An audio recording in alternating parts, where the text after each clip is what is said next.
Got Your Back Pod Stream is brought to you by Kinprint. For all your company's promotional needs, they do it all. Apparel, promotional products using the highest quality brands. They do logo design, signage, and printing.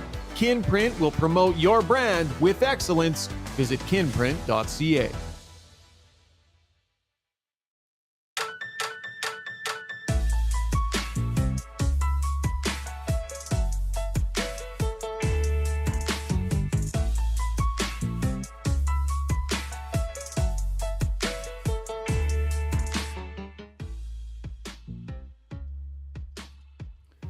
You're muted, Sugar.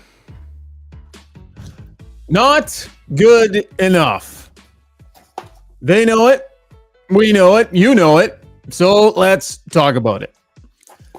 Welcome to Got Your Back, folks. Post-game edition. Streaming live here on YouTube and on Twitter. Thank you so much for your patience waiting for us. Had a little extra work to do tonight after that game. So getting off to a bit of a late start here. Jason Strudwick standing by. Rob Brown also heading to his car. He's going to join us to break down this one from the Edmonton Oilers. As always, the podcast brought to you proudly by our title sponsors, Sherwood Buick GMC, the number one GMC dealership in all of Canada, 6 years running. And it's easy to see why. Got a great sales process, great sales staff. They streamline it for you. They respect your time. They've got stock on the lot. Mention Got Your Back sent you. You'll get specialized pricing as a bonus. You'll get 3 free ultimate detail packages as well. Who doesn't love having their cars detailed, especially the new ones? That's a new or a used vehicle. Visit Phil and the crew. Check them out online, www.gmcpod.com. We will be venting tonight from our long shot studio here in Sherwood Park. Available for corporate events. How much fun is that? Take the work crew over to Long Shots, hit some balls, have some beers, talk some shop, have some fun. Think about that. If you run a business, head over to Long Shots with your crew. Available there. So much more than just great golf. Great bar experience as well. As we say hello to Jason Strudwick, Rob Brown is just on his way to his car. So he'll be joining us here shortly for our breakdown segment. Struddy, boy, man, what a roller coaster for Oil fan this year. Just a disaster at the start. And then riding high for like a month and a half. And now 4 wins in their last 10. It's just like this and like this and boom and boom. When's the steady as she goes going to come, bud? Yeah, it's pretty crazy, the change. And it's, I can always tell kind of how general Oilers fans are feeling by how my phone is going during the game. And it was blowing up. And people that have been praising the Oilers mere weeks ago were suddenly turning on everyone from coach to players to Jeff Jackson. I think there is some mention of me still being a brutal Oiler years ago. Like it is partially your fault still. There's a ton of anger out there, and I'm surprised by it. And I get the emotion of it, but I'm surprised by it when you consider the totality of the season. Steve, hop in here, buddy, while we're waiting for Brownie. If you can, or are you on the phone with him? You're good? So I'm good. We'll use you as our voice of the fan because I know you love this team, right? You work for the organization. You're a fan. You live and die with them, right? I mean, I don't really cheer. Struddy, whatever. Steve, describe it quickly. You 30 seconds. Just take us through your ride, bud. It's funny because it's almost what I expect from this team at this point. Like there's always these highs and these lows and not sort of meeting their potential. Yeah, it's tough. It's tough. I'm on a lot of Oiler chats and it's just, things get negative. My family gets treated really poorly for about 24 hours after a bad loss. And conversely, they get treated really well after a win. So yeah, it's tough to watch. That's for sure. That first period was really hard. Oh, that was rough. That was rough. Okay, so here's what we're going to do. We're going to break it down and we're going to crap on them because that's just what the night calls for, right? It just has to happen. But big picture, they're still okay. When you rattle off 16 straight wins, you buy yourself a bit of goodwill, although the start of the year didn't help.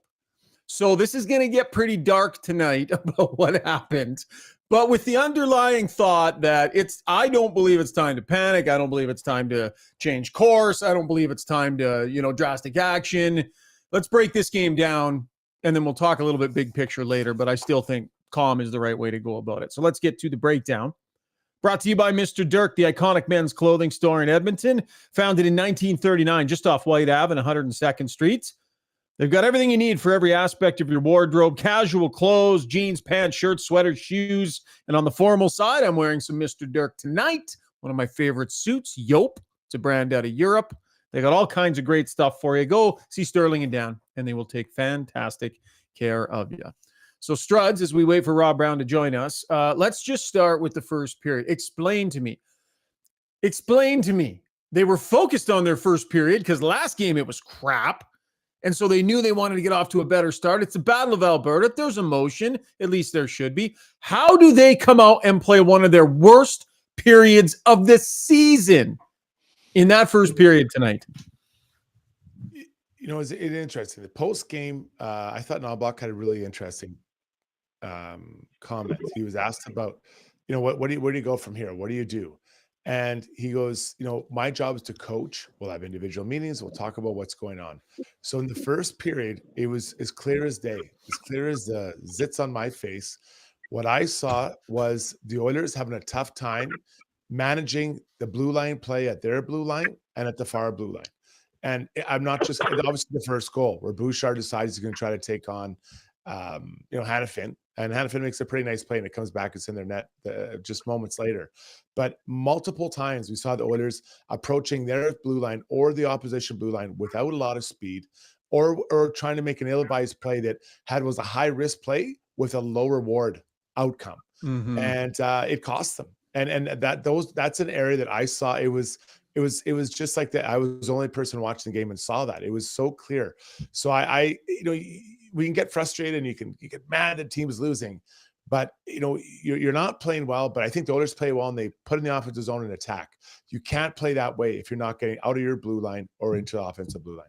Rob Brown joining us now. Steve, we're getting a couple comments on the stream that I'm quite a bit hotter microphone-wise than Struddy. I know you're probably working on it behind the scenes. Yeah. Is there anything you need us to fix, though? No, might as well do it right away here. Struddy's really quiet. I don't know if you can make yourself a bit louder, Struddy. So it was just trying to balance the two. I'm not sure if he can. Do you want to try that thing where Struds hops out and hops back in, Steve? Is that sometimes works for us? What do you think? He's okay right now. I'll just turn you down a bit and yeah. Okay, Sabres. Yeah. Okay, yeah, we're getting people on the stream are kind of giving us both. Anyways, we're working on it. Steve will monitor the levels and we'll do what we can. Sure. I'm going to back mine off just a touch to match his a little bit. Brownie, you there, pal? I am here. Okay. Struds just sort of debriefed what he saw in the first period. Maybe just take us through, Brownie, how bad it was. Put it into perspective. I classified it as one of the worst periods the Oilers have had all season. Confused as how you spit that out in the Battle of Alberta. How bad was that first, Brownie? I agree. I thought that was a period that you saw at the beginning of the season when they started 2-9-1. They were terrible. It's funny, they're coming into tonight's game, and I think you touched on it a bit just as I got online. Connor McDavid said that yesterday's game was one of the worst first periods they've had all year long. Mm-hmm. And we talked about it where there was lack of emotion, a lack of intensity. But we thought, okay, the playing Battle of Alberta, you don't have to manufacture intensity. You don't have to manufacture emotion. That just comes naturally. So we expected the first 20 minutes to be fun and exciting, and the Oilers were going to come out flying. And they were horrible. They really were. And they gave up the first three, and it could have been six. The first goal, Bouchard turns it over the blue line, and then McDavid doesn't finish the back check. The Hanifin goal later, again, McDavid's watching the puck, it goes by him, or Hanifin jumps in past him. Skinner has stopped 3 or 4 breakaways in this game. 2-on-1, odd man's breaks. The Oilers just were derelict in defensive duty. At the beginning of the season, the Oilers, in some nights, played well enough offensively to win, but they were so bad defensively that they didn't give themselves a chance. Bad coverage, bad reads, poor decisions with the puck, poor decisions when they didn't have the puck. But they got that out of their game during the 16-game winning streak. It's back in their game right now. And the Oilers are not playing anywhere near where they have to be a good playoff hockey club. And to me, it all comes from defense. And they have been terrible defensively in this first period tonight. was probably their worst first period since October when they started so poorly. So I know what you're saying about defense, and I agree. There's a lot going wrong in their own end, but I think a huge problem tonight was just they were derelict in the neutral zone. Their puck management was just atrocious. Blue line to blue line. Frankly, basically from the red line back, like they were just turning over pucks like crazy. Leon Draisaitl must have had 6 turnovers in the first 15 minutes of that game. It was stunning how a guy that's that good with the puck could be that bad with the puck as often as he was in that first period. I mean, for McDavid to get beat in a foot race back to the net by Nazem Kadri of all people. I mean, it was just red rotten. And so you're chasing the game at that point, Struds. Like, it's gone bad. You probably slump a little bit. They got plucky and they got scrappy, but they were just chasing it from that point. Yeah, and I'm going to continue to harp on this idea of playing at the blue lines. So, if you're having trouble through the neutral zone, you don't want to overcomplicate it. And we saw guys trying to make passes, standing still, zipping it cross ice through the neutral zone, which, it can work at times. But the north-south game, when you're not sure of your game, and I think when they were playing well and they're winning, they were very much north-south. That means you're trying to get from your end to the other in a straight line as fast as you can, moving the puck forward. I'm not talking about dumping in. I'm talking about chipping behind the D-man. You can go and support. The middle guy can come forward and grab it. Now you're in the offensive zone and you're playing in their end. And they're right now it's overcomplicating it. I believe it slows them down. I can tell you as a D-man, I actually enjoyed it when there was cross ice passes, because that meant that they weren't coming at me quite as fast because they were slowing it down. When you're attacking with speed, I feel like I'm just constantly under pressure. So those two things, you change those two things in the neutral zone at the blue lines that I've spoken about. And I think that the team looks a lot faster. You're pushing Calgary back, because guess who did that? The Calgary Flames. And they looked very organized tonight, especially in the first, and they were skating well and attacking and counterattacking the Oilers when they made these types of mistakes, Brownie. Well, to me, the 3 best players for the Oilers tonight were Holloway, Janmark, and Hyman. And all 3 of those players, Struds, play north-south games. They don't go cross ice. They don't come circle back into their own zone. They don't try to force a play. They're simple. They put the puck off the boards and they chase. And they were the only 3 effective players for me in this game, especially 5-on-5. If you're playing against the Oilers and you want to beat the Oilers, you beat them by counterattacking. When you create turnovers in the neutral and you try to stand up on the blue line, force the mistakes, and then it's a short ice going back the other way. And that's what the Calgary Flames did. Almost every one of their scoring chances they got was off an Oiler mistake, where they tried to force something that wasn't there. And you talked about risk reward. Some of the risk the Oilers made, if it was to come true, if everything would have went right for them, they were still 80 feet away from the net. Yeah, that's not where you make the risk. I mean, so there was no reward for what they were doing, and they just did it over and over and over again. And the Calgary Flames just picked them apart. So this was a game, and Shoggy, you said it was one of their worst first periods. It didn't get any better. Like, it did not. They were beat soundly from start to finish in this hockey game. So let's talk about the gamesmanship that was required tonight, Struds. We saw it from Matthias Janmark, right? Holy snap. Good for him. He went right at Coleman, challenged him, took the coincidentals. They were yapping in the box, steps out there. Just a wicked scrap. And that is not in Matthias Janmark's comfort zone. That's his second. Good for him. There was a certain amount of gamesmanship required to function in this game tonight. It got chippy. It got ugly. And I thought it was revealing. I thought there were some guys that were in it, and there were some guys that weren't in it. I think about Ryan McLeod up against his own bench with Connor Zary staring at him, shoving him, pushing him, his team down a couple of goals. He can't get out of there fast enough. A game like this is where it's going to get ugly and it's going to get uncomfortable. And there were some Oilers that got uncomfortable tonight, Struddy, and there were some that didn't. And it was revealing, and in a lot of ways, some of what we already know. Full marks for the guys that did get involved. I'll talk about. I think Connor was the first guy. He goes in there against Rasmus Anderson, and it was definitely he was looking for something, and that was great. The problem or the reality was that didn't happen until about 17 minutes into the game when they were already behind the 8 ball. That type of so they're reacting. So now you're reacting to everything that's happening. That hit Blake Coleman put on Connor McDavid was a thing of beauty. I thought it was fantastic hit. I'm not advocating running the world's best player, but if you're going to do it, that's the guy. And you put him right on his ass. So you started late and now you're chasing. You're the one chasing the guys that are hitting your team, or you're trying to get something going. And they hit spear. They got away with a spear here. They got away with a spear or something, or they got a good hit on someone, but they were reacting. And when you're reacting, I always found you're not in charge of the game.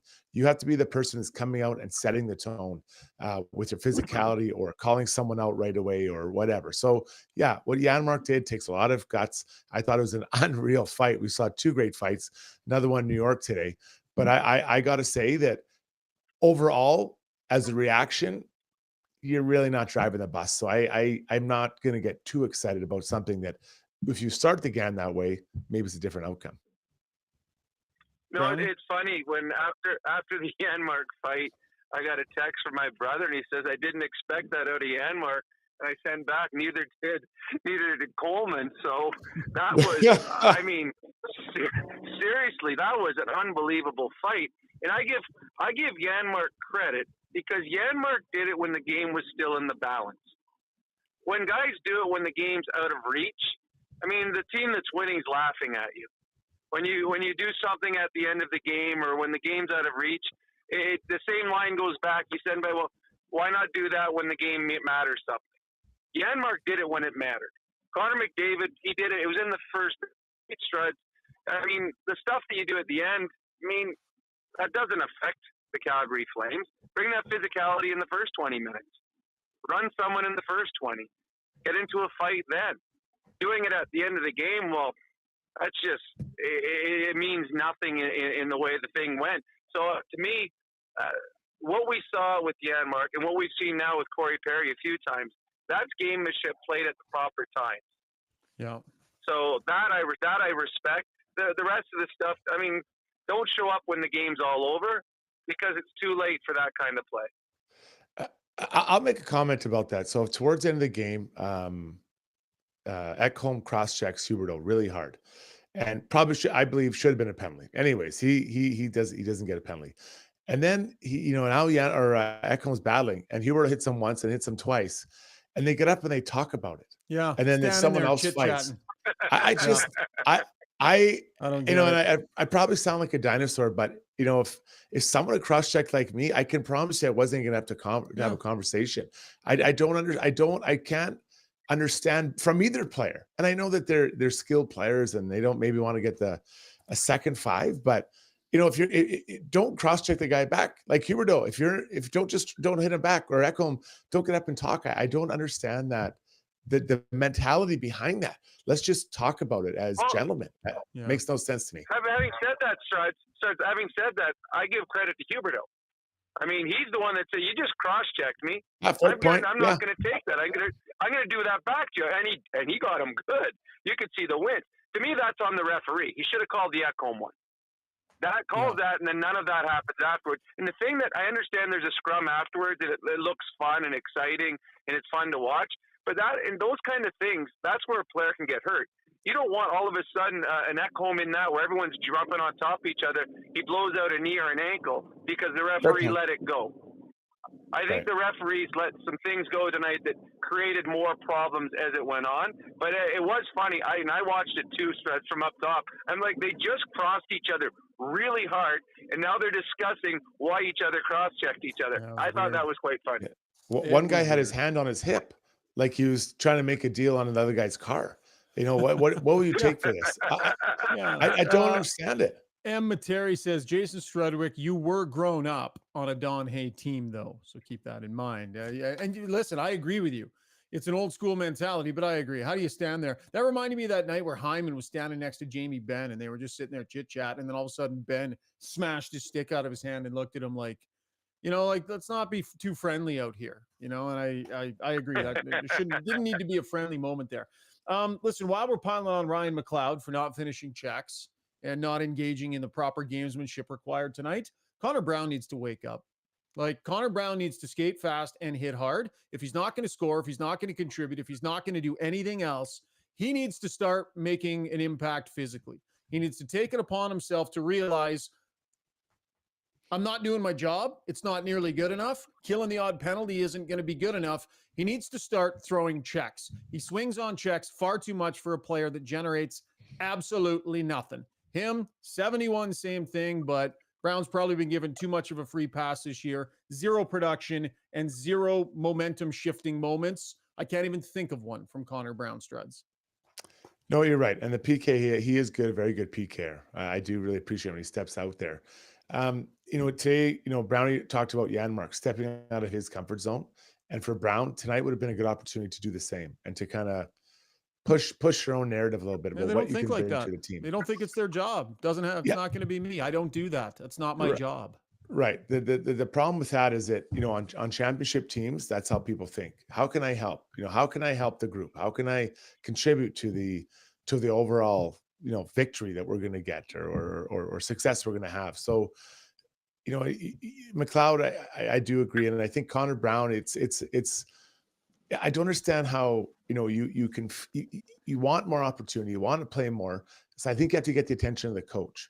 And one way, the PK, there's no doubt. Now he's not scoring. So what's the next easiest way? It's being physical, right? Getting your nose in there, being a bit of a pest. And that's how you get it. You look at Corey Perry. Is he any faster than Brown? Is he any bigger? Maybe he's a little bit bigger, but I just don't understand the mentality. You don't try to, establish yourself to get more ice time by what you're doing. So it is a bit shocking. Tonight was a perfect opportunity for a guy in that middle class or bottom third to go and really make a name for yourself and try to get more ice time next game. Brownie? I agree. And it's funny. I go back to Sam Gagner. When his last time that he was here, when things weren't going right for him offensively, he actually went out and would fight someone, or he'd go out and run someone, because he understands, as being a professional, you have to do something in a positive way for your team. And I 100% agree. This would have been a great night for Connor Brown, who there's grade 1 kids at my academy school that know that Connor Brown hasn't scored yet this year. That's all anyone's talking about. This poor guy that's come in here hasn't got a goal. But what a way to endear yourself to the fan base here. I haven't scored, but look at me. I'm going to drop my gloves with Kadri. Kadri's not going to fight Nurse or someone. He might fight Connor Brown or go after someone else. Drop your gloves. Ask someone to fight. And again, they might not do it, but at least you're making a show of, okay, I'm trying to contribute in another way. Or throw a big check. I mean, Dylan Holloway only played 7 minutes tonight, but he had 2 shifts in the third period where he ran over everybody. And he tried to fight Blake Coleman. Yeah, so, I mean, there's a kid that now, Brown is a veteran of a number of games in the NHL. He should realize that's what you need to do. Holloway understood it. And again, Coleman wouldn't fight him, but you made the effort to show that you're willing to do whatever it took for the team. When you're on the third or fourth line, offense isn't usually coming to you guys. But there's other ways that you can contribute. And I do believe some players have to get outside their comfort zone. I mean, all anyone tomorrow is going to be talking about is Matthias Janmark. This was a horrible loss for the Oilers, but everyone's going to remember what Janmark did. Yeah. He made himself known to the fan base in an ugly game.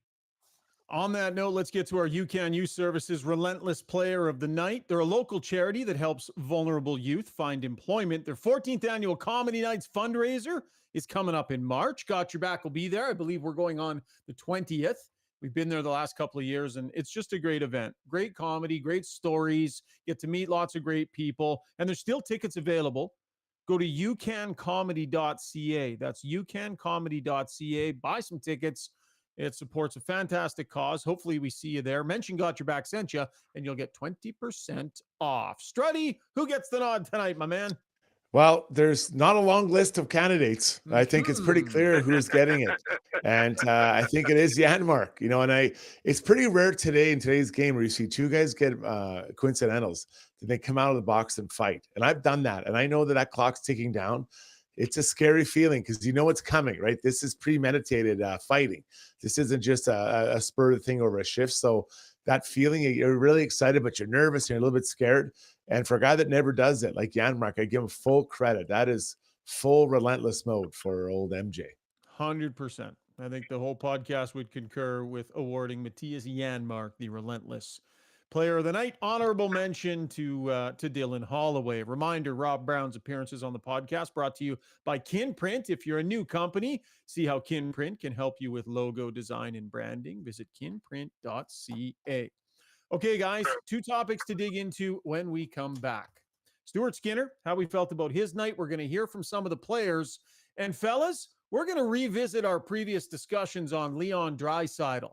I think he's been getting a bit of a pass from some people on the podcast here in recent days, and I think it bit him in the ass tonight. Brownie, you know it. I'm coming at you in the next segment. Takeaways is next. Say goodbye to unruly hair and hello to a smooth and silky back in minutes with Backscape. Shave your back solo with no mess with Backscape's water-resistant long handle and patented 6-blade design, leaving you with a no-mess shaving experience all in less than 5 minutes. Shop now for 40% off select kits just for you, our Got Your Back listeners. Use promo code GYBPOD on checkouts and make 2024 your year to elevate your grooming routine. Long Shots Golf is the destination for both golf enthusiasts and sports fans. Top-of-the-line TrackMan simulators provide a highly entertaining and accurate golf experience, while a full-service sports bar loaded with big screens and scratch kitchen make it a truly unique destination. They have locations in Sherwood Park and Edmonton. Experience the best indoor golf and sports bar in town. Visit longshots.ca. That's longshots with a Z.ca.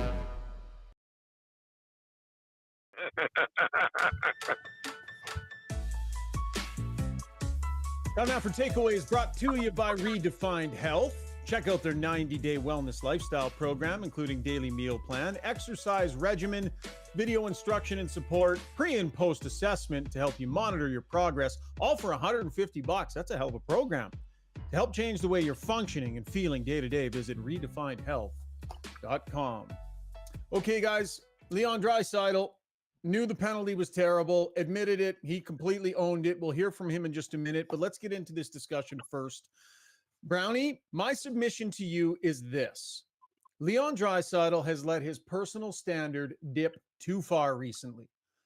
The way he's been willing to express his frustration at moments in games where it wasn't being on the right side of it. His team fighting its way back in. He's on the wrong side of it. Bad body language, hollering, showing frustration. He's been on the wrong side of it. His standard has slipped. Even for his standards, a guy that's often frustrated. It bit him in the ass tonight. He's been running around out there fast and loose with his emotions and his frustration, and it bit him in the ass tonight. Is tonight connected to what we've been seeing the last couple of nights, Brownie, or am I full of hot air and it's all separate? I think it's separate, and I'll tell you why. I have no problem with them on the bench, and they showed a close-up tonight of Austin Matthews losing it on the bench tonight. Yeah, star players do that. I got no problem with that at all. What he did tonight, the penalty, now that was stupid, because now that affected your team. And this is something that has been in Leon's game for years. I called him out last year in the playoffs against the LA Kings. He took a number of dumb penalties, and I called him out after each game. He does not need that in his game. It is not good for him. It's not good for the team. So tonight, that was a dumb penalty, 100% dumb. And it cost his team. And actually, I don't know if the Oilers would have won this hockey game, but it certainly put the game out of reach. So, yeah, 100% that was on him. But I still, star players get into it. I mean, Knobloch talked about it before the game in the pregame. I have no problem with that. But what he did tonight was wrong, and he did it in the playoffs, a few times in the playoffs, taking silly penalties that cost the Oilers. That's got to get out of his game, because it is not. If you want to be a leader on your team and expect everyone to follow, what you do on the ice has to be the proper way. And that was not proper. That was 100% dumb. I tweeted out that that's a long, lonely skate after taking a bad penalty like that from the penalty box to because everyone's looking at you and your teammates know, and it's a sick feeling because he didn't get full value for that. It was, what did he get? A hooking in the end? If you plow over someone and you get a roughing or a boarding, you're like, okay, at least I got something out. He hooked the guy with his stick on the jersey, and that is not worth anything. That is a useless penalty to take. And that's a sick feeling. And I've been there, and I wasn't a star player and I felt sick. You know, you can imagine that in a big game like this, where you shot, or Brownie just said it, the game was that put the game out of reach. You feel sick about it. So this is the reckoning for now. Like, I think this is something that's in him, but I think this is the rock bottom that you hear people talk about when they're doing something wrong, because that is every teammate there, you let your teammates down, and he gets away with it sometimes. But Shogger, that is the ultimate and selfish. It's only for you because it does not benefit the team at all. So, Struds, I believe this is cumulative. I believe he's gotten on the wrong side of it here recently. We're seeing it consistently. And I believe that what happened tonight is connected to the attitude that he's been bringing out there consistently. And I believe this needs to be a corrective moment where it's like, you called it rock bottom. Leon Draisaitl needs to get back over onto the right side of this and start pulling the rope in the same direction. And attitude matters. I know he's playing hard most nights and contributing. He's still a hell of a good player, but he's been on the wrong side of this. I think this was cumulative. Brownie doesn't. Struds, I'm going to put you on the spot, buddy. Weigh in on that. Did it have anything to do with what we've seen from him the last few games? I think there is a connection. I think that it is time for one of the other leaders to just pull him aside, say, bud, like, we know you're emotional, but if tonight was the high or the low of what you're doing, it's not acceptable because you hurt the team. You know, when he slams a water bottle, he yells at a coach or whatever like that. Sure. Brownie's right. It does happen. But it doesn't, we can't, the fingerprints of his choice today are in the details of the score sheet. You can see it. And he hurt the team today with that. So, I think someone's, it's Connor or Leon or Nuge or Hyman, I guess, just say, but you don't have to yell at him. You don't have to scream at him in the dressing room. You walk over and say, that's it. Like that's enough. I think we all know that's enough. Brownie, last word on this. Well, I still disagree. I think this is part of his game. He did it in the playoffs last year. He wasn't screaming on the bench. He took a bunch of dumb penalties. But on this one tonight, he was getting a penalty on that shift no matter what. Because he stuck the kid between the legs. Yeah. Then he took a healthy run at him. And then he hooked him. All three things were in front of the referee. So if he didn't get a penalty for hook, he was about to cross-check the guy while he was on the ground.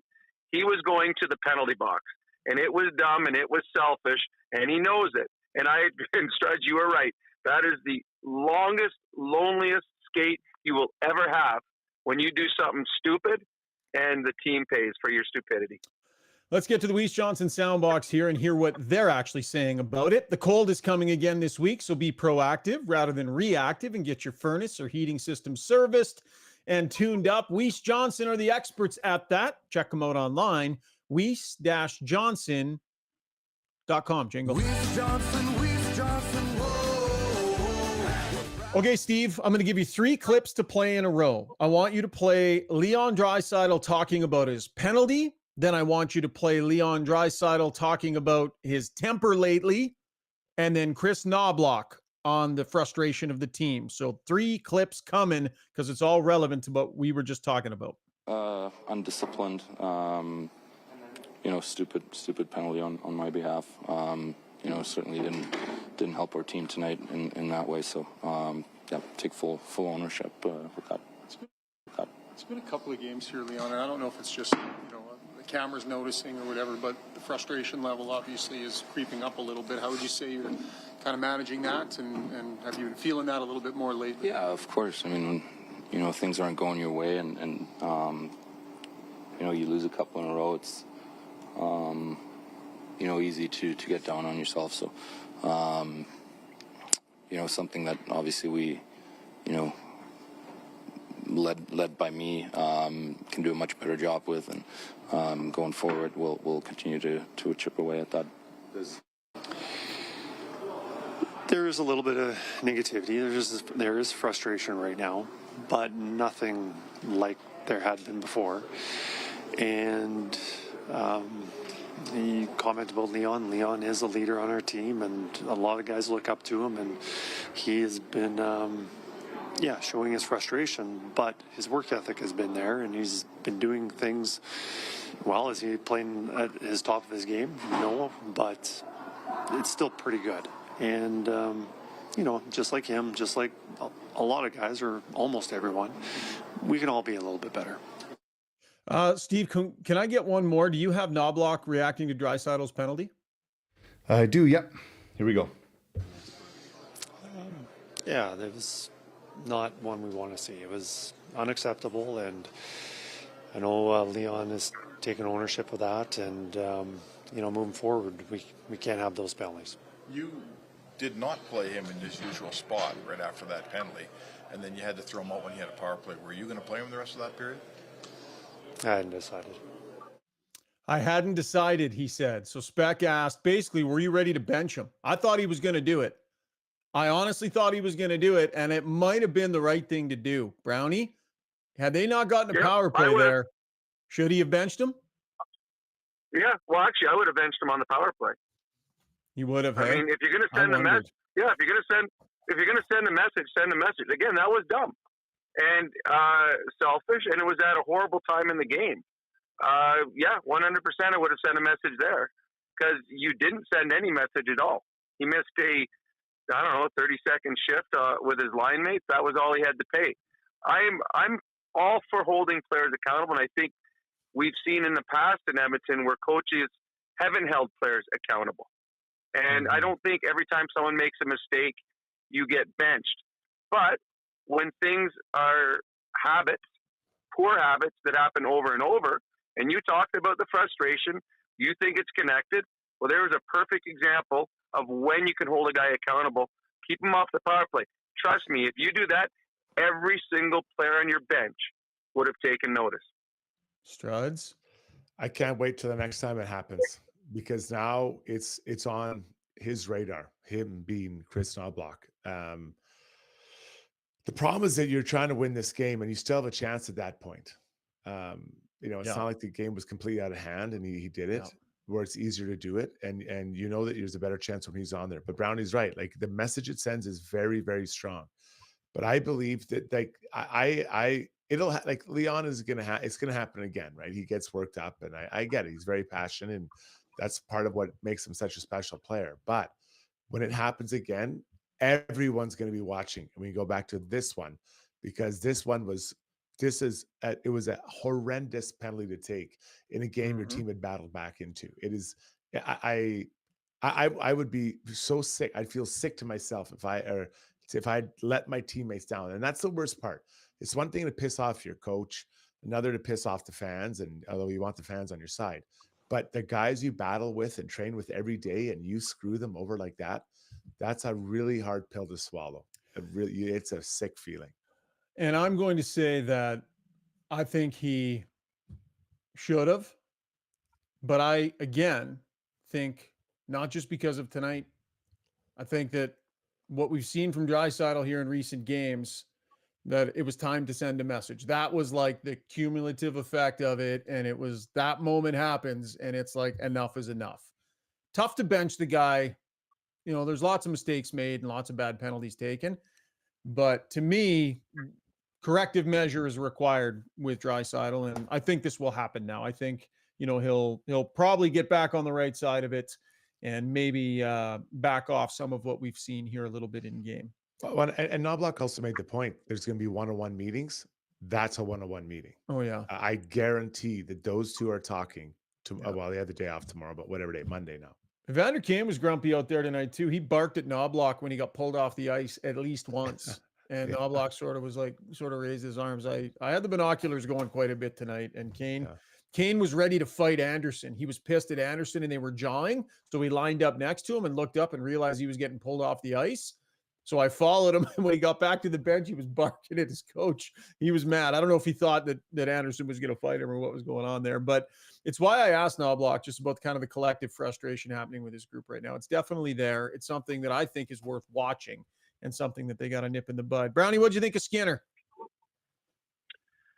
Well, it's never a great night when you let in 5. I don't think he's played as well as of late as he did in the past, but I don't know if this is all on the goaltender. I just think the Oilers were horrible defensively. I mean, I think he saved 3 breakaways, had a couple 5-alarm ones that he came across and stole goals on. To me, this goes back, they're playing exactly like the first month of the season, where at the end of the night, the goalie let in 5, but you can still remember 5 other ones that could have gone in. Calgary could have scored 6 tonight. That's how bad they were defensively. Skinner has not been as good since the All-Star break. 100% not as good as he was. And I got asked this on our show with Reed tonight. I'm not a goalie guy. You got to talk to a Kelly Rudy or get a goalie guy to talk about it. But I do know the puck seems to be finding ways to get past him. When the Oilers were winning, the puck was finding ways to hit him. So it's a combination of poor defensive play and a goaltender not being on top of his game. Back to Strud, do you want a quick comment on Skinner? What do you think? It's the same. That's the same message for you. I'm not going to change. He's playing too much. And we've seen this show. We just lose his mic. Yeah, Steve? we lost your mic, Struds. Lost Struddy's mic. Okay, no problem. No, I got Steve? it. Sorry, I got it. So Okay, I think go ahead. just quickly, we've seen this show before. I think that he's being overplayed. He's got 40 appearances in games. There's 27 games left. He's trending to well over the number he should be at. And sometimes you got to learn these lessons the hard way as a group. Yeah, for sure. One last time to the Weiss Johnson soundbox. Here's Stu Skinner on his night. It was not a spot you guys enjoyed being in. You fought your way out of it. Does the stress of worrying Pause, about Steve, heading one back? sec. So this isn't about his night. I asked him about just the idea that it's heading back in the wrong direction and kind of the stress of not wanting it to go back in that direction. Sorry, go ahead, Steve. Okay, here it comes. Fought your way out of it. Does the stress of worrying about heading back in that direction maybe get to the group a bit? How are you managing sort of the frustration and the not wanting that to go that way again? Yeah.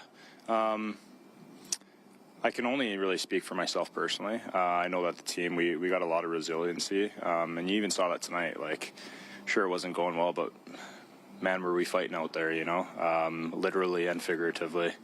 We were grinding, and we never gave up, which is, really important for this group. No matter if it's 10-0 the other team, the guys in here, we don't give up. But for myself personally, I think it's just managing kind of the emotions of it. You do feel frustrated, obviously, with the results, but ultimately, I can't do anything about it now. So, but what I can do is, look back on what I can do to improve to help this team to win. Pickard versus the Kings, Brownie? It was never. Honestly, I don't know. It's a coin flip now. Really, it is. I mean, Skinner's struggled now his last number of starts. So, if Pickard started on Monday, I would say makes sense. I think they'll go with Skinner, but I think there can be a conversation now when wouldn't have been a conversation 3 weeks ago. Struds, goalie guru that you are. Yeah, no, I've got the feel. It's going to be Skinner on Monday night. He'll be in the pipes. Yeah. Give him a chance to bounce back. Yeah, and just, it's the Kings. You got to get the win. He is your number one guy. Mm-hmm. So that's not the start you want to give him, Pickard. I've already documented the starts he should have had, and there's 3 of them. But here we are, and we're trending in a dangerous spot where the minutes played are getting high. All right. That was Takeaways brought to you by Redefined Health. Great stuff tonight, as always, Brownie. Much appreciated the late shift here, pal. Sounds good, guys. Take care. All right. That is Rob Brown. When we come back, we've got Ask Us Anything. Lots of great action coming in on the YouTube stream here as well. A few calls for the like button to be hit a little bit more. I noticed that. I guess that helps us. If you like what you're hearing, hit the like button. If you don't, hit the like button and then rip us in the comments if you want. Just hit the like button either way. When we come back, Struds and I are going to take a lap, Struddy's World, and ask us anything. Lots of our show left. Winter is upon us, so why not make the best of it? Marmot Basin Ski Resort is where it's at. Ski half price every day, no blackout periods. Pick up your escape card for $99 and make winter fun more affordable. Half the price, all the powder. Get yours at www.skimarmot.com.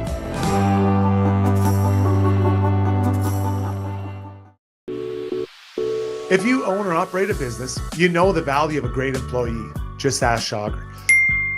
Pathfind is here to help you find your next star player to help take your business to the next level. Pathfind can help with recruitment, career transition, leadership coaching. They truly have your whole team covered. Building you a championship caliber roster. Find your team's path forward at pathfind.ca.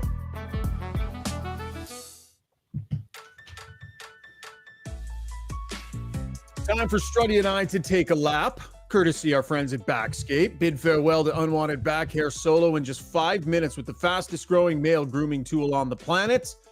With Backscape's water-resistant and rechargeable long handle, you can shave independently in any direction with no cuts, scrapes, bumps, or mess. Visit backscape.com. That's BAKscape.com. Backscape. Stay smooth, gentlemen. Struds, where are we going, pal? Yeah, well, it's a couple big games tonight, obviously, with the Leafs and Colorado playing. Colorado gets out to a 2-0 start, up on the Leafs, and the Leafs come back and led by a guy who's been under a ton of pressure in Toronto, and that's Bertuzzi. He gets the hat trick tonight and caps off the game winner. So 4-3, the Leafs beat it, and I believe it was his birthday as well. So the birthday boy gets the hat trick. And I can imagine the relief he must be feeling because he's definitely been underperforming. And Brad Treliving must be having a little bit less scotch tonight as he reviews the game tape. Bertuzzi's an interesting one, right? This guy has scored 30 goals in the league. Back in 21-22 with Detroit, 62 points, 30 goals. And he's just been a shadow of that goal scoring wise ever since. Hasn't gotten there. Yep. Well, he's at 7 before tonight, right? Yeah. Through 55 games, let's call it that. So you got less than 30 games left. So now he's up to 10 after this big night. So can he get to 20? That's quite a bit of scoring in the last 25, 28 games, whatever they got left. It'll be interesting, but it's pressure, man. That's a lot of pressure in that market. Did I hear tonight that it's the first 7-game heater the Leafs have been on in like 50 years or something? It's 20. I think it was 20 years. They haven't won 7 games. It's 20 years or so, something like that. Yeah, crazy, man. They're going. They're getting it sorted, right? Matthews is rocking and rolling. They're getting themselves sorted out. I still, clearly they still have issues on the defensive side of the puck that need to get rectified before it's playoff time. But clutch for them to be putting together a winning streak like that right now. And they're important. I think it's fun to watch. Like, I do enjoy watching the Leafs. I'm not going to lie. That Colorado Leafs game, the parts I watched, it was pretty good. Some good play. I know. I hate saying that. I do, but I have to admit they are fun. Like they're because if they win, it's like, oh man, they played well. If they lose, you're like, oh, that was a train wreck, and you love it. So, but they do need some defensemen, that's for sure. Talking Kings, the Oilers got the Kings coming up here right away. And Victor Arvidsson, I always feel bad. The guy battles back, 50 games he missed, comes back, plays 4 games.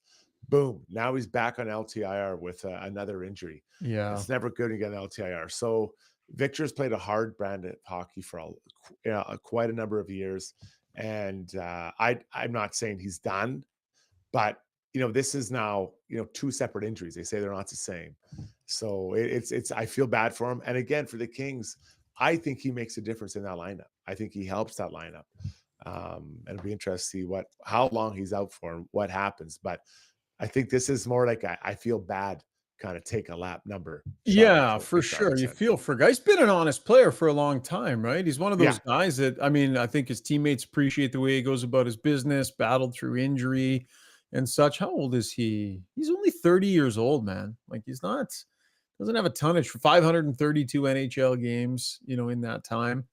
Managed to get in 77 games last season, but a good player and an important piece. And he's been good for them. Like he was going to get 7 points in the playoffs in 22-23. Like he's a gamer.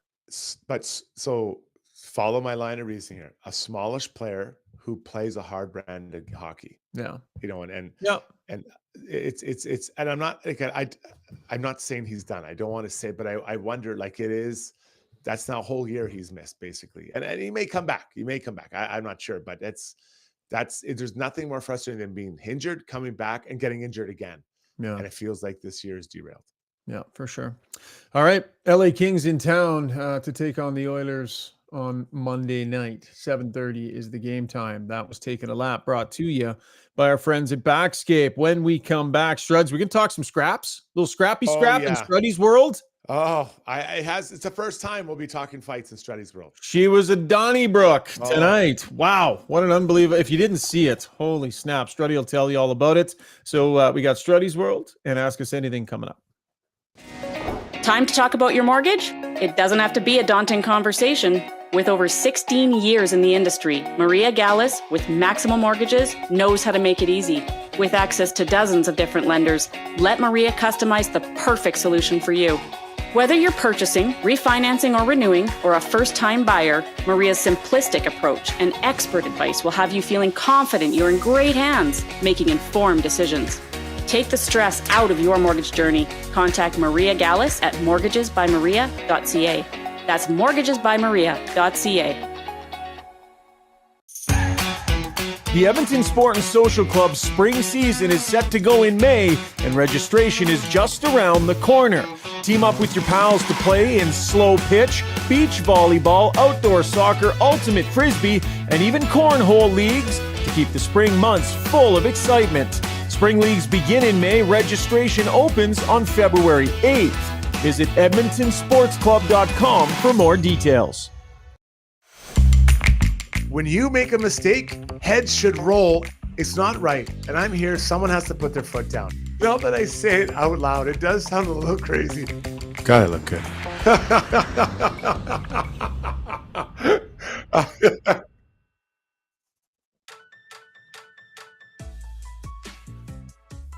Time for Struddy's World, brought to you by DLR Vinyl Products. They've got locations in Calgary and in Edmonton. If you're a contracting business or a contractor, let DLR Vinyl help you add vinyl fence to your product line.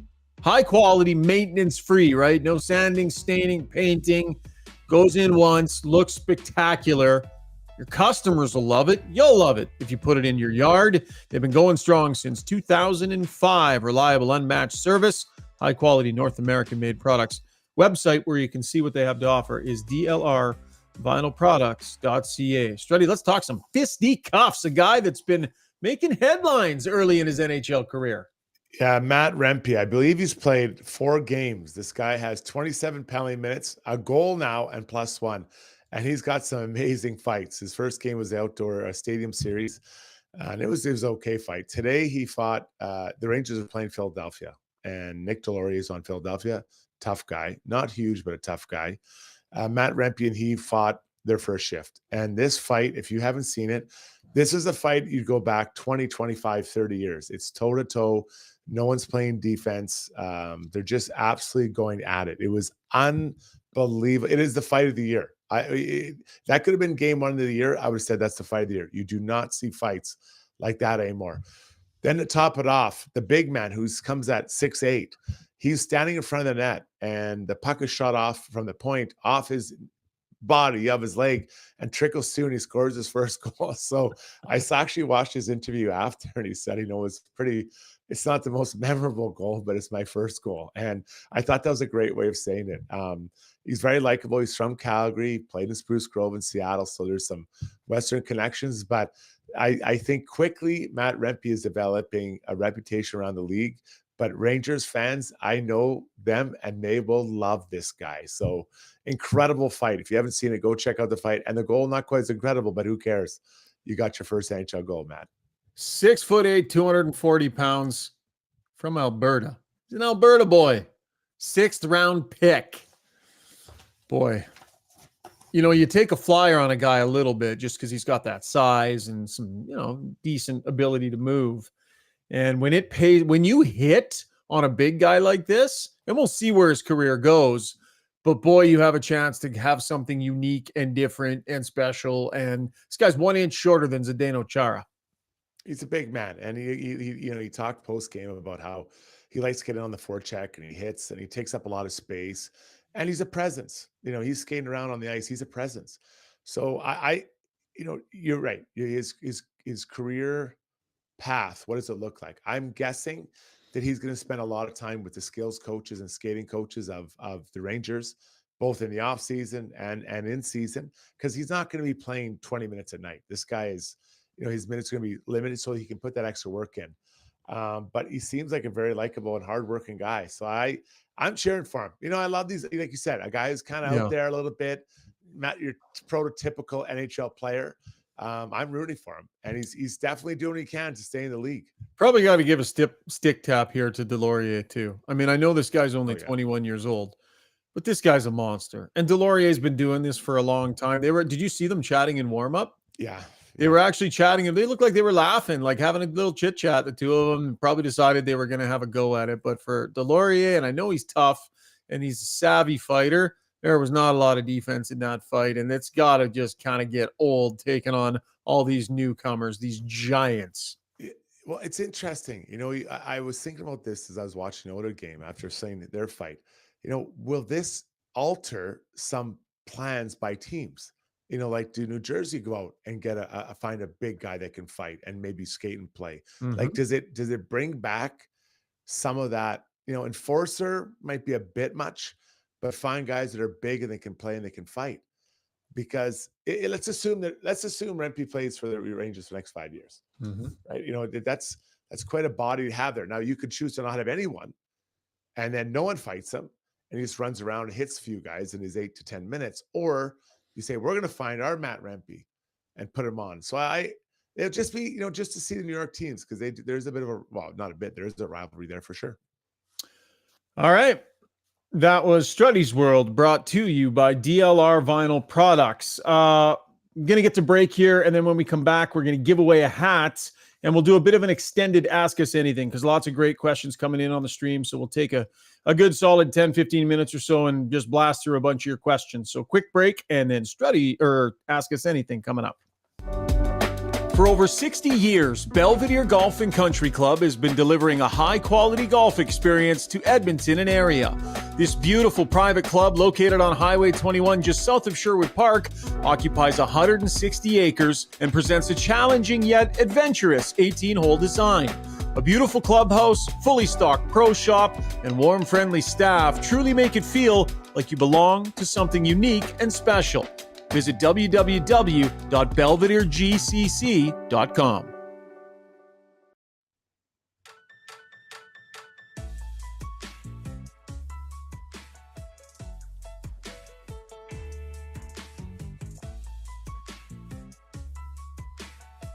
All right, time for us to give away a little hat action, brought to you by Kinprint and, of course, our good friends over at DeBoers. Can ask you a trivia question. Go to our website, gybpod.com, and up along the top bar there, you'll see GYB swag, and you can give us your trivia answer there. Then you pick up the hat at DeBoers. You'll also get a $25 store credit from our good buddies over at DeBoers. Golf shop, fitting center, everything you need to get yourself squared away for the upcoming golf season. It's a fantastic golf shop. They got great service there. I'm a regular customer. Go see Scotty and the amazing crew at DeBoers. Just talked about Matt Rempe, 6th round pick back in 2020. My question for you, who did the Edmonton Oilers draft in the 6th round that year? It was after Rempe was already gone by the time they had a chance at 169. But who was the Oilers pick in the 6th round of that same draft that Rempe went in? I'm just making sure they didn't have more than one pick here. No, they didn't. So send your answer to us on the website, gybpod.com, and you can win one of our Got Your Back hats, courtesy Kinprint. All right, let's get to Ask Us Anything, brought to you by Match Eatery and Public House, your destination for all the sports action, big screens, ice cold beer, all your pub favorites perfected. Match Eatery and Public House, located adjacent to Rogers Place in the Grand Villa Casino. Go to matchpub.com. Lots of action coming in on the stream here tonight, Steve. So up to you to sort of pick your way through it. One of the questions I did see, so I'll get a head start for you and you can pick off some other stuff. Struds, people are wanting to know, what did you think of the decision to pull the Tendy? I think it's fine. You're down by, what were they down by? 3 at that point? Yes. Three. They're down by 3 because I'm right. So you're down by 3 with 7 minutes left, 6 minutes left. You got to get within striking distance to make it happen. And I have absolutely no problem with it. 25 years ago, my hair piece would have spun on its axis, seeing that, but more and more people are doing it now. So I do think that I get it. You're trying to be aggressive, you're trying to be proactive and try to get a goal. So no issue at all. All right, Steve, take us through it, buddy. Alrighty. So yeah, first off, just one that made me laugh a little bit. Neil Garrity said, "This game was the Flames Stanley Cup. Let's let them have it. I want the real one." Okay. Perspective. Fans. Perspective Okay. from fan to fan. Don't worry about it. That's not for you to comment on. Yeah. Okay. Yeah. Super fan to super fan. There you go. M. Terry said, "It looks like we're sick as a team. I know Nuge missed a game, but it looks like the team is sick." Do you guys have any inklings or anything like that? Yeah, word is they were not super healthy coming back from that road trip. It had hit a few guys. We know it has ripped its way through. So yes, we'll keep that in mind, but haven't seen a lot of guys missing practice. And you would normally do that if you were even remotely, there was a chance during a flu season that you were going to give it to everybody else. So I don't know, Struds, where it is, that is on the excuse factor. I don't necessarily see it as a big one. Yeah. So let's say they are. Let's say half the team is sick. Your puck management has to be even more strict. On point. Yeah, more strict, and that's the lesson learned. So I other teams go through sickness, and I'm not saying they aren't really sick, but there's no excuse for and not to pick on Bouchard, but the first goal, attacking the line there, middle, that's a really low chance of that succeeding. Right. So kick it outside or put it down deep and play down deep in their end. So again, I'll go back. I think their blue line play was well below the standard that was required to push the Flames tonight. Yep. So yeah, it's funny. I'll tell a real quick story and then it'll lead into the next question. But I remember when I was working for the team, we were in Calgary once, and I remember it was kind of a lackluster game, and I went into the room after and went to interview Ethan Morrow, who's the captain, and I went right up to him and he was like, "Dude, I can't do it tonight. I have such a bad flu." And I was like, "Oh, okay." So I went over to like Steve Staios and he was like, "Yeah, me too." And I was shocked at you couldn't really tell it in their play, obviously, but I didn't know that guys played that sick. And when I looked at them, they were just green, it was bad. But so Mike Smith asks, "Hey guys, tell me, who is the current version of Ethan Morrow or Mike Greer or Kelly Buchberger on this Oilers team? Are they missing? Do we need one? Is there one there already?" I mean, I think it's going to be modern Holloway. day, right? Like, who would it be? I think Holloway Is like the what, Morrow? I think with well, you hope a little bit higher end. And I mean, he was a really good third line player, Ethan. And so that sounds disrespectful, but I think that I hope that because Ethan could skate, he could shoot. He was a pretty smart player. He was physical. Can Holloway bump up a bit from that? But I think that would be a pretty similar. Yeah, bit of a different era. Like, I mean, yeah, bottom line, the Oilers don't. You're talking about, for the most part, bottom 6 players who have defined roles, gamesmanship, all of those things. And I think we all agree that the Oilers are lacking a good chunk of that in their bottom 6. And we'll see if they're able to address that moving forward, Steve. Speaking of Holloway, Nate Hay says Holloway needs to make more appearances like he did tonight. Thoughts on Holloway's game? Yeah, he was noticeable. And I think for him, he's got to, I talked earlier about Connor Brown. You have to make the coach want to play more. And I know there's a lot of people that say he should be playing more. And I get it, but force him to play more by the way you play and show up in hard games and tight games. And So I hope that, this pushes them up the lineup a little bit and gets them some more ice time. Bitumen asks, guys, what is the relationship between the center ice breakouts favored by Knobloch and the high rate of turnovers that we're seeing? Is there a relationship there? I don't think they've been using the center release as much as they did when he first got here. They're not using that little tap play to the middle of the ice to break out in front of their net as much, Struds, or is it just me? Yeah, and maybe teams know it's coming.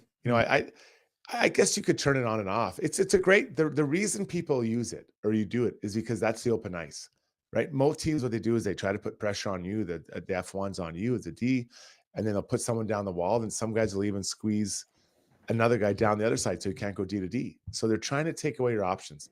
So the middle is open. So it's a good play. It takes a lot of courage to make it happen, but it's a really good play. So I don't know if they're doing it less. Maybe I think they're a little bit disjointed at times. It feels like the D-men are getting back when they're ready to pass it. There's no one there to pass to. Mm-hmm. Or, maybe the forwards have already kind of left or stretched. It feels like they're stretching more. You think of the second goal where Ekholm just threw it way out of the zone and to really nobody. And I get you're trying to move the coverage down, but it just feels like they're not quite as connected in that transitional play. By the way, feels weird that we went a whole show here without mentioning it's 9 games with McDavid out, not scoring a goal. And I think, the production's been there, the assists have been there. But just notable. I asked Knobloch about it tonight. He kind of said, I don't see him passing up a ton of opportunity, but Connor McDavid, I think in some ways, Strud says, I'm not going to use the word predictable because he's anything but predictable, but you can see guys know that in tight, those passes cross are coming and they're ready for it. Guys are ready for him to dish cross ice, anything in the slot. Yeah, they are. I mean, they're working though. He's going to get close to 100 assists. Like that's pretty incredible. 9 games without anything though. It is. And I know the team has struggled in those 9 games. So I think that, to pile more on him, I think it does make a difference that he's not scoring. I think he's got to, when you have a chance in the slot, I just hate giving that shot up. I want you to shoot that puck because when you pass it, there's no guarantee that is going to be, directed towards the net. So I would like to see him choose to shoot more often because I think it just puts pressure and then it makes that D-man wonder, are you passing or shooting? Yeah. Steve, couple more, bud. Okay, so where is he here? Sorry. Chris R says, is Draisaitl still within the top 10 players in the league? And also asks, how much of this season does it affect Draisaitl's upcoming contract negotiations? So it depends what you're talking about. Like, if you're asking me, is Leon Draisaitl still a top 10 player in the world? Yeah, of course he is. No question, right? The body of work cumulatively has been fantastic. I mean, is he a top 10 player this year? He's 12th in scoring right now on a team that is middling. So has he been one of the 10 best players in the league this season? No, we all know that he hasn't. Kind of 2 different questions, Struds. Yeah, I think that's really fair. So I'll take the contract one on. I think that people are, if he was a free agent this summer, there'd be a lineup. Like he's a number 1 center. There, how many number 1 centers are there truly out there that have accomplished what he's accomplished at his age and his size? There's not that many. So I think there's a lineup for him if he's a free agent. Yeah. Okay. Wayne Philpinko says, bring back Hamblin and Ernie. They played hungry. We need more hunger on the team. Thoughts on bringing anyone up just to shake the lineup up?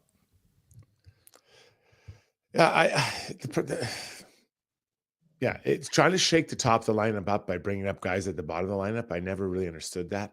I guess some of your friends go out the door. But Hamlin plays hard and Ernie played hard as well. So maybe that's what you're looking for in a lineup shift. But I think the solutions have to be kind of either here or through trade.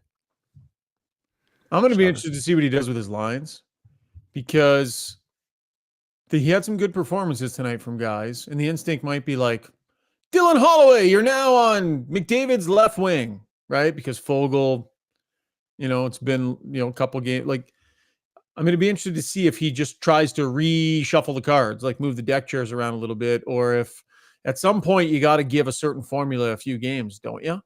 It'll be interesting to see what he does. Like if Andrew Kane had himself on the third line tonight, will he come back with that again next game? Where will Holloway be? He's got some decisions to make here. Okay, Shane Matheson says McLeod's jam only comes in a jar. And so there's some chatter on the stream, people wanting to hear you, Ryan, harping more on McLeod's performance tonight. Harping more on McLeod's performance? Yeah. Well, I mean, I did enough of that earlier on in the year, and then he had a nice little stretch and sort of shut me up for a little while, and good for him. But yeah, look, they needed all hands on deck tonight. He was not one of the hands that was on deck tonight. Swinging on checks, not standing in for some of the tough stuff.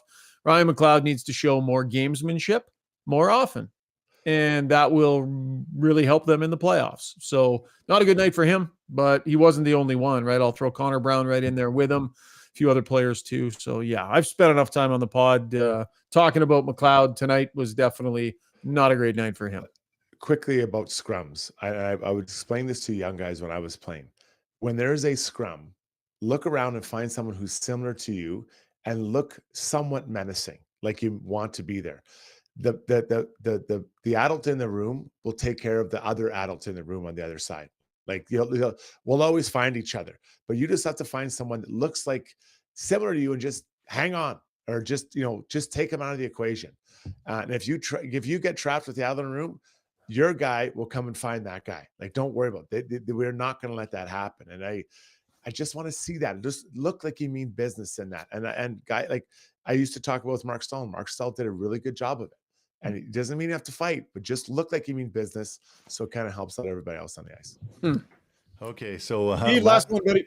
Last one comes from Materi, and it was asked during Struddy's World. He asks, Struddy, how many young kids are coming up to fight now? Are we seeing less young players in that role? Growing up, I idolized Wendell Clark and Bob Probert. I wanted to be like them. I wanted to be intimidating. Who are those guys in the NHL now? Maybe Evander Kane. Mm-hmm. That's it. So you want to become what you see. And people see Matthews, McDavid, Leon Draisaitl, Cale Makar. That's who they want to become. They don't want to become guys like I mentioned. So yes, there are way less fighters. The thought of even fighting, I think, is going to be just going to eventually leave the game, because guys won't even think of it. Right on, right on. That was Ask Us Anything, brought to you by Match Eatery and Public House. The one last comment I'll get to there, Steve, was Growler Media Group, who of course is Zuby. By the way, Zuby, go to bed. You take the night off tonight so that you don't constantly have a flu, and then you stay up on the stream chirping at us. So first of all, go to bed. No, it's different when you can have a couple drinks and you can just hang out on the stream, and he's not up for 2 hours after this putting the show together. No, if he's not on this pod, I want him in bed by 9:30. But he says, Steve, take one of those guitars off the wall and play Wonderwall, buddy. Yeah, I gotta be honest, I don't even know if they work. Little Wonderwall. Can you play us out with some Wonderwall, Steve? Not right now, maybe in a future show. We'll show you something from my wall. How about this? Right beside me, and I've never brought this up before. Look at that. What is that? Who is that? That's not Strud. Number 43. Oh, look at him flying. Are you kidding me? You have a signed picture of Jason Strudwick on your wall? Of course I do. I have a lot of signed pictures on my wall, but is that Fedorov chasing me down? Not Fedorov. I think it's Lidstrom trying to get a hold of me. Lidstrom and Holmstrom. Too slow, boys. That's fantastic. That's awesome. Wonder what that thing would be worth on eBay. Could you imagine? Priceless. Gem of the day. I'm taking this one, Struds. And this was Brownie's choice. Our gem of the night goes to you, Jason Strudwick, for trying to take us through what it must have been like for Matthias Janmark sitting in the penalty box, knowing when he hopped out, he was going to have to fight. Not something he's done often. That takes courage. That takes guts. That takes mettle. That takes gamesmanship. Good for him. And a few teammates, take note, Struddy. It's a scary thing.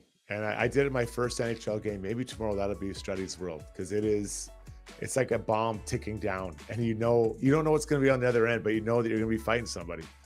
crazy feeling. All right, that'll wrap up the show tonight. Good job tonight, Struds. Thanks, pal. Likewise, good job. Yeah, Steve, thank you, my friend. We'll chat with you again real soon. We are going to drop a Sunday night podcast as well, and then a Monday night podcast. So that means we will have done Friday, Saturday, Sunday, Monday pods for you. So we're working hard, but we're having a ton of fun. And as long as you keep joining us, we're going to keep pounding these things out. Thanks to everybody that stayed up late on the live stream. Appreciate all the comments. Thanks for all your downloads and your subscriptions. And once again, a huge thanks to our amazing title sponsor. This has got your back, and it's been presented by Sherwood Buick GMC. Have a good night, everyone.